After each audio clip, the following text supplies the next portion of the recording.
चलो बच्चों, तो आज हम लोग मैथ्स में चैप्टर नंबर 6 कंटिन्यू करते हैं, जिसका नाम है लाइंस एंड एंगल्स। देखो, इसमें हमने अभी तक एक्सरसाइज 6.2 कंप्लीट की ना। आज हमें इसकी आखिरी एक्सरसाइज 6.3 देखनी है, लेकिन उससे पहले एक छोटा सा रूल इसमें समझे कि जिन रूल्स के अकॉर्डिंग हमें इसके सम्स करने होंगे। कि देखो, जिसमें ये रूल है इस एक्सरसाइज के लिए, exterior angle of a triangle, triangle का एक्सटीरियर एंगल।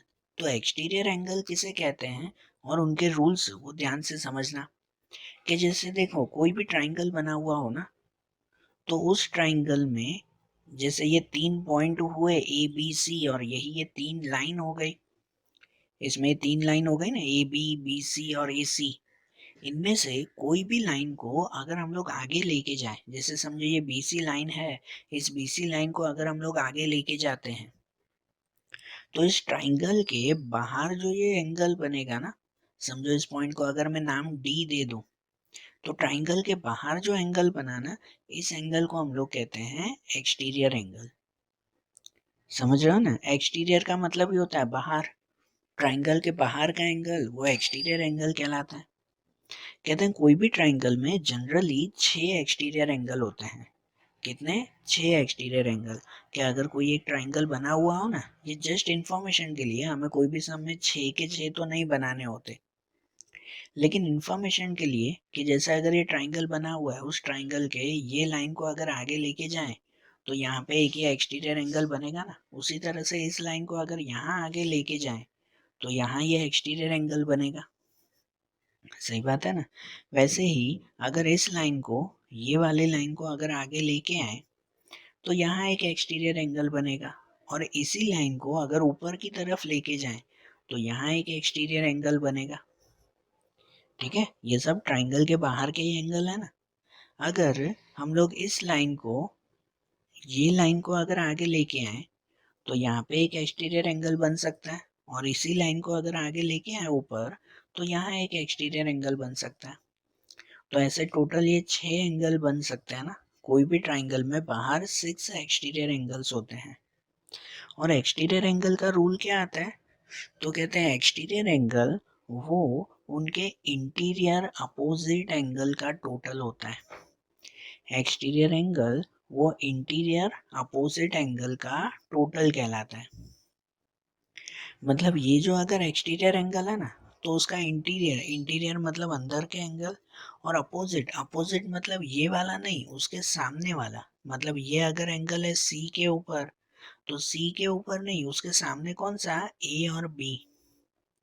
तो इन दोनों का टोटल, इन दोनों का टोटल वो ये बनता है exterior angle.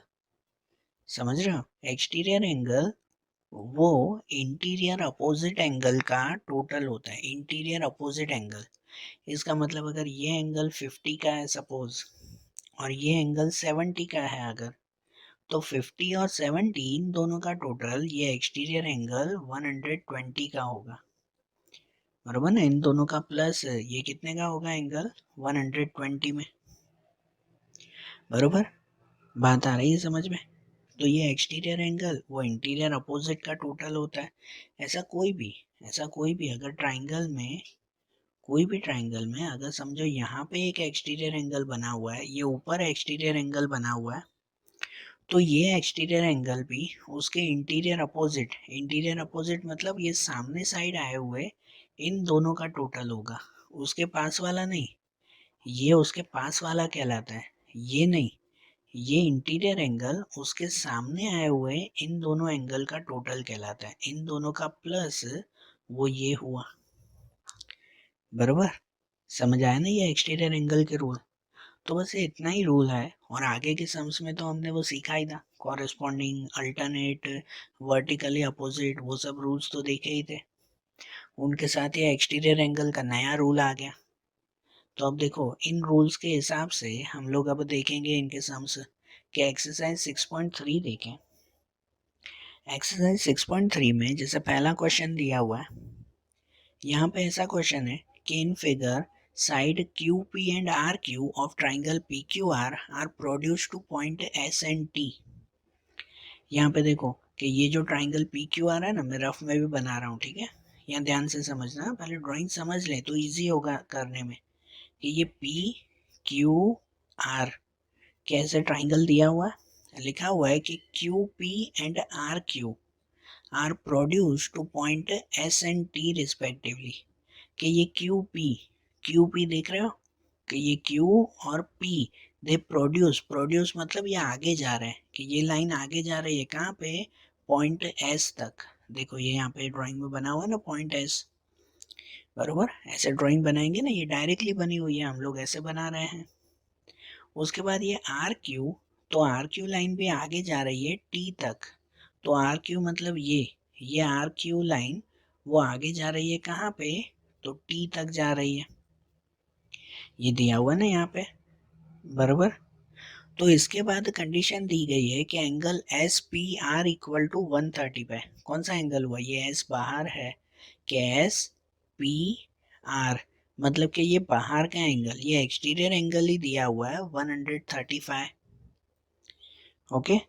And angle p q t equal to 110, कौन सा एंगल, पी क्यू टी, तो ये पी क्यू टी मतलब इसमें भी ये बाहर का एंगल वो दिया हुआ है 110 का। तो हमें फाइंड करना है angle P r Q, angle P r Q मतलब कि ये एंगल ढूंढना है, आपकी ड्राइंग में हुआ है ये एंगल, बरोबर। तो ये एंगल कैसे ढूंढ सकते हैं, इस एंगल को ढूंढने की दो मेथड है, बरोबर, कोई भी मेथड से आप लोग कर सकते हो, एक तो एक्सटीरियर एंगल वाली मेथड से, और दूसरा जनरल, कि ट्राइंगल में तीनों का टोटल कितना होता है 180 होता है ना, तीन एंगल का टोटल, तो उस मेथड से भी इसमें कर सकते हो। कि देखो एक्सटीरियर एंगल से पहले बताऊं मैं, तो ऐसे होगा कि ये एक्सटीरियर एंगल है ना 110, तो एक्सटीरियर एंगल का रूल मैंने क्या बताया, कि एक्सटीरियर एंगल वो सामने के दो एंगल का टोटल होता है, इंटीरियर अपोजिट एंगल का टोटल। तो ये जैसे अगर 110 है, तो उसके सामने अपोजिट एंगल कौन से हुए, एक ये एंगल हुआ और एक ये एंगल जो हमें ढूंढना है, बरोबर। तो ये भी नहीं दिया हुआ है और ये भी नहीं दिया हुआ है, दोनों ही नहीं दिया हुआ है ना, तो उस पर से ये एंगल पहले ढूंढ सकते हो, ये वाला एंगल ढूंढ सकते हो अंदर, कैसे ढूंढ सकते हैं, तो ये दोनों लीनियर पेयर हैं, है ना, ये दोनों लीनियर पेयर हैं, लीनियर पेयर में इन दोनों का टोटल 180 होता है, तो उसके हिसाब से अगर ये 135 है तो 180 में से 135 माइनस करो, तो बाकी का ये मिल जाएगा ना 45, ये कितना मिल सकता है 45 मिल सकता है। तो आप लोग ऐसे कर सकते हो ना कि ये 45 और ये एंगल जो ढूंढना है हमें, इन दोनों का प्लस 110 होगा, बरोबर ना, ये एक्सटीरियर एंगल वो अंदर के दोनों का टोटल होगा, तो 110 में से ये अगर 45 है तो बाकी का बच्चा जो ढूंढना है वो एंगल 55 का हो जाएगा, ऐसा ना। ऐसे ही इस एक्सटीरियर एंगल का यूज करके भी आप लोग कर सकते हो, कि जैसे ये दिया हुआ है तो इसका लीनियर, ये लीनियर पेयर ढूंढ सकते हो ना, 110 का लीनियर पेयर ये, तो उसका लीनियर पेयर भी यहाँ पे ढूंढ सकते हो, कि ये 110 तो ये एंगल 70 हो गया। तो ऐसा एक्सटीरियर एंगल का यूज करके भी आप लोग ढूंढ सकते हो, या तो फिर ये अगर दोनों का लीनियर पेयर पहले ढूंढ लो, कि जैसे 135 का लीनियर पेयर यहाँ पे 45 मिल जाएगा, ये 110 का लीनियर पेयर यहाँ पे 70 मिल जाएगा, और फिर तीनों का टोटल कर देंगे ना, तो अंदर में, अब बाहर का नहीं, अब अंदर तीनों का टोटल 180 होता है, 180, तो उसमें से ये 70, ये 45, तो बाकी का ये हमें ढूंढना है, तो इसमें भी तीनों का टोटल 180 होगा, ये 70 45, तो बाकी का ये 55 मिलेगा, बराबर ना। तो कोई भी मेथड से, इन दो तीन जो भी मेथड है उनमें से कोई भी मेथड से आप लोग ढूंढ सकते हो, आंसर वही का वही मिलेगा आपको 55, ठीक है ना। इसमें तो ओरली भी ऐसे ही पता चल गया। तो देखो इसे लिखेंगे कैसे, तो समझना, मैंने एक्सटीरियर एंगल के थ्रू ये सम किया हुआ क्योंकि हम लोग उसी के ही रूल देख रहे हैं इसीलिए। तो समझो, सबसे पहले यहाँ पर हमें जो ये एंगल ढूंढना है ना, तो पहले मैंने इसका हमने लीनियर पेयर फाइंड कर लिया, किसका, ये लीनियर पेयर, ये 110 है तो उसके अंदर का ये एंगल कितना होगा 70 होगा ना, बरोबर ना। तो ये लीनियर पेयर मैंने सबसे पहले ढूंढ लिया, आप इसको भी पहले ढूंढ सकते हो कि 135 का लीनियर पेयर ढूंढ लो तो भी चलेगा, मैंने पहले ये ढूंढ लिया।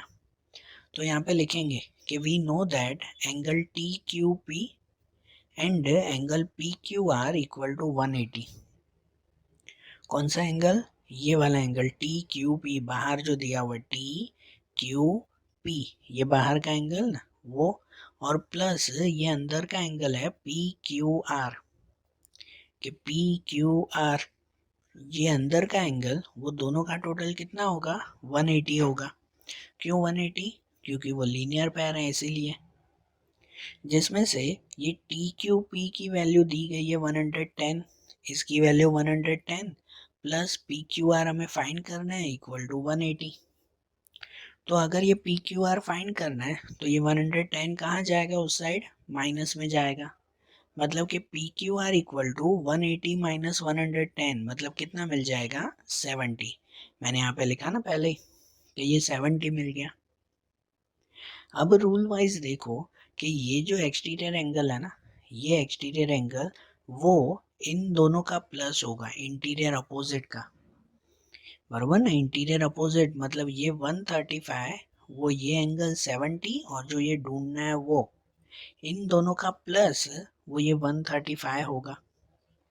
तो यहाँ पे लिख सकते हैं कि now angle p q are जो ये 70 दिया हुआ है, plus angle P r Q जो हमें ढूंढना है इक्वल टू 135। भाई इक्वल टू ये 135 बना ये, बरोबर। क्यों ऐसा हुआ? तो यहाँ पे लिखेंगे कि exterior angle of property of triangle, कि ट्राइंगल का ये एक्सटीरियर एंगल है इसीलिए कि इन दोनों का प्लस ये 135 हुआ, जिसमें से पी क्यू आर की वैल्यू 70 है, यहाँ पे ढूंढी ना p q r equal to 70, तो ये पी क्यू आर की प्लेस पर 70 लिखेंगे, प्लस पी आर क्यू वैसे ही ढूंढना है इक्वल टू 135। तो ये 70 कहाँ जाएगा? उसमें माइनस में। अब तो p r q equal to 135 minus 70, तो इक्वल टू कितना मिलेगा? 65।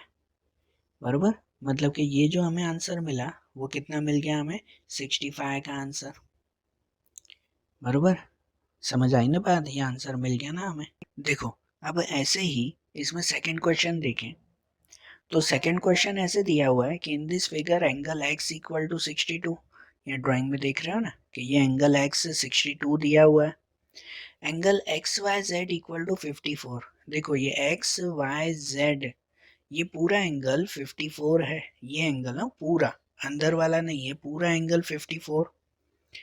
If YO and ZO are the bisector of angle XYZ and angle XZY respectively, कि यहाँ पे ये YO ये अंदर जो लाइन जा रही है ना, देखो मैं यहाँ पे बताऊँ अगर कि ये XYZ ड्राइंग बनी हुई है कि XYZ कि जिसमें ये YO यहाँ पे ये पॉइंट है कि ये YO वो बाइसेक्टर है। बाइसेक्टर मतलब कि यहाँ पे ये एंगल आधे आधे हो जाते हैं।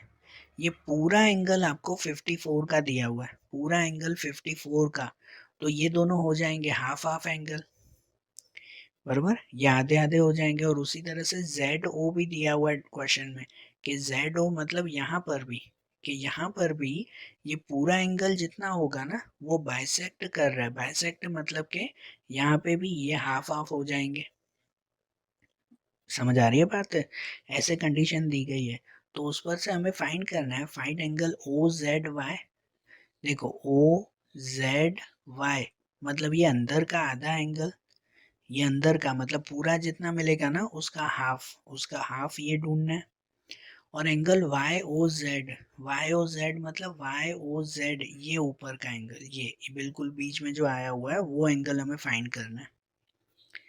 ठीक है, तो ऐसे दो एंगल हमें फाइंड करना है ना, तो समझना कैसे ढूंढेंगे। देखो इनके सॉल्यूशन में कि सबसे पहले ये सिर्फ बाहर का ट्राइंगल लेंगे, ट्राइंगल एक्स वाई जेड। ध्यान देना सिर्फ मैं बाहर का ट्राइंगल ले रहा हूँ कि ये ट्राइंगल एक्स वाई जेड, ये अंदर की लाइन भूल जाओ, जो अंदर की लाइन बनी हुई है ना उसे फिलहाल मत ध्यान दो, कि सिर्फ बाहर का एंगल एक्स वाई जेड।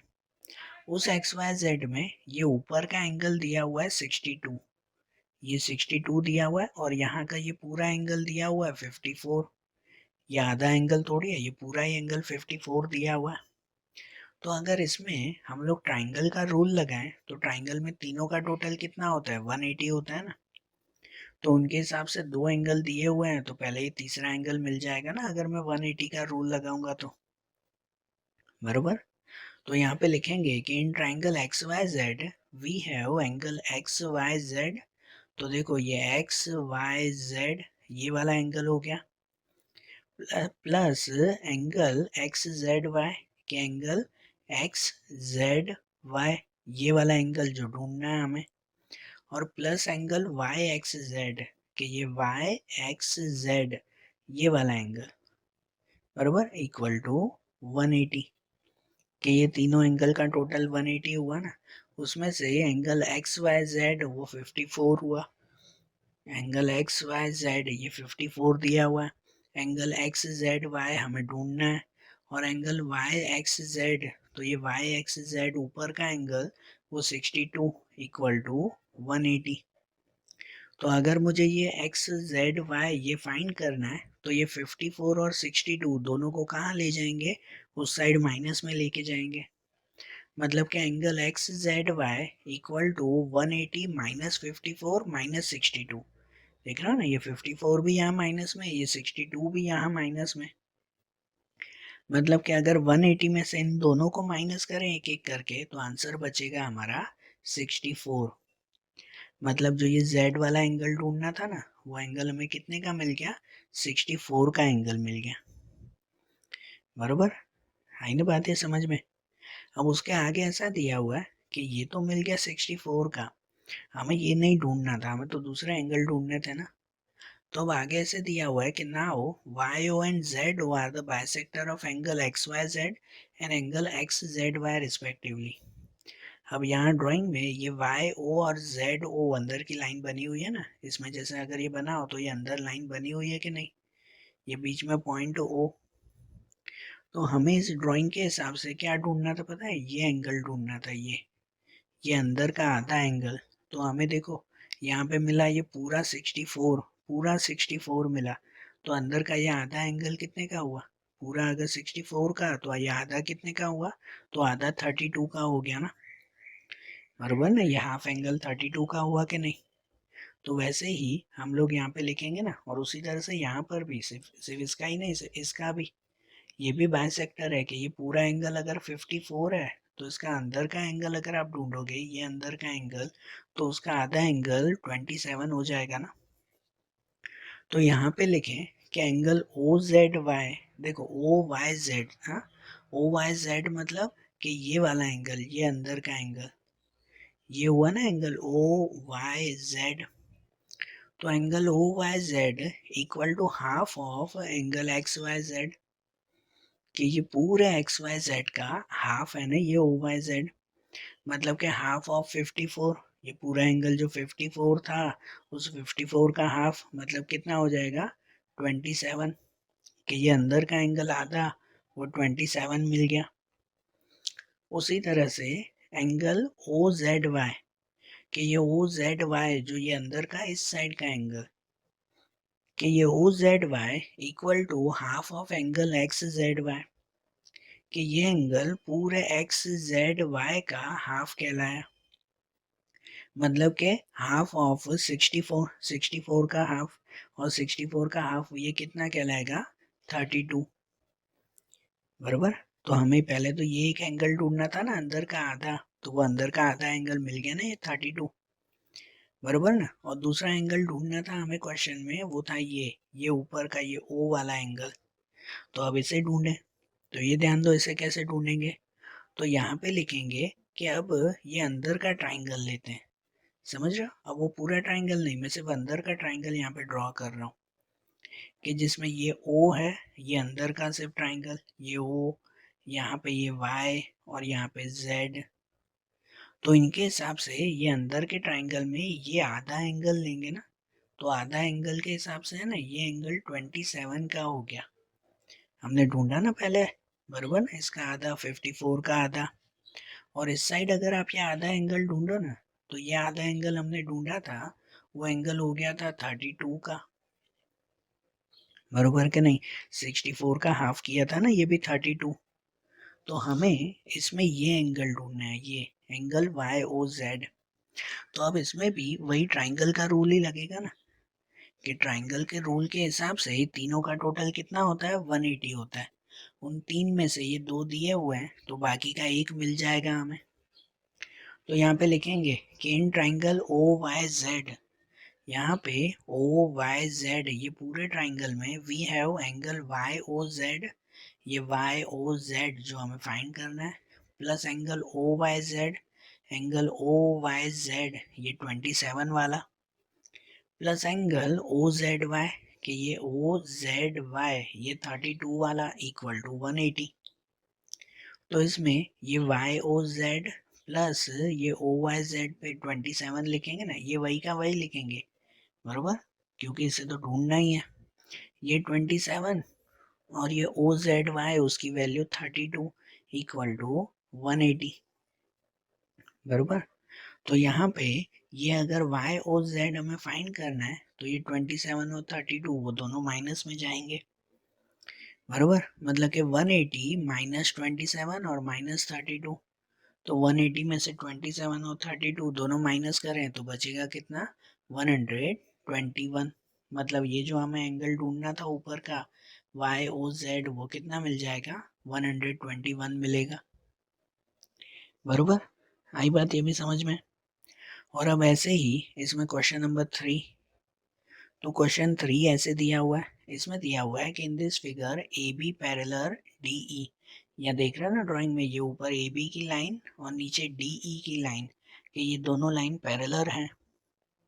फिर angle B A C equal to 35 का angle, angle B A C कि ये एंगल वो 35 का एंगल है, and angle C D E equal to 53। ठीक है 53, ये 9 नहीं है, 9 नहीं, वो ऊपर जो डिग्री का जो साइन आता है ना वो साइन आएगा 53 यहाँ पे दिया हुआ है ना। एंगल सी डी ई कि ये एंगल कितना दिया हुआ है, 53 का एंगल। तो हमें फाइंड करना है एंगल डी सी ई। कौन सा एंगल ढूंढना है, ये एंगल डी सी ई, ये वाला एंगल हमें ढूंढना है।